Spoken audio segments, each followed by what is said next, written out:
right cymbal is designed to do what it says, write a tune, but can be also used as a crash cymbal. Here we have a short talk about the use of the crash cymbal and what to do with them in your playing, whether it be rock, jazz, or any rhythm in between. All right, cymbals. This is a ride cymbal. It can be, there's so many different ones. I mean, this is just an average one. Its name implies as to what you do with it. You ride with it. If you're playing jazz or rock and roll, that's the ride cymbal. It's got many functions. But I'm going to tell you something else in a minute also about the ride cymbal. Here we have two different size crash cymbals. Crash being the operative word.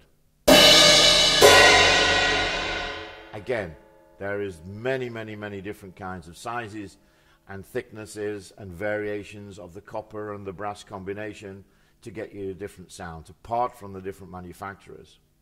One thing I must emphasize, though, is if you just crash a cymbal, it's a little bit tinny for me. It doesn't sound good. But if you use your bass drum at the same time, you've now got some depth to the crash. Okay. Another crash, same, slightly different size, just a different sound. Okay. This is a splash. You can get them as small as 8-inch, 9, 10, 12, whatever.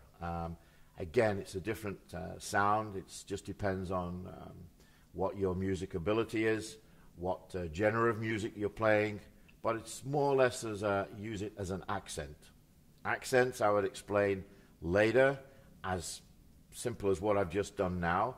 Crash with the bass drum now becomes an accent. You've accented the crash. So here again, the splash, it's just an accent in the middle of your playing. Later on I'll show you how to incorporate this and make the different sound, because what I tend to do is play something very basic, and then when I put the same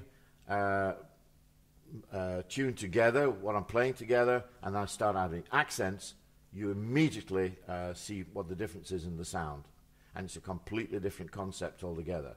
It's very important when you're reading music to take note of accents, which is a little V sign. I talk about it later in the programs, but it's a little V sign in any direction, meaning accents, for the simple reason that maybe you're playing in a band or orchestra with some brass, some saxophones or trumpets or whatever.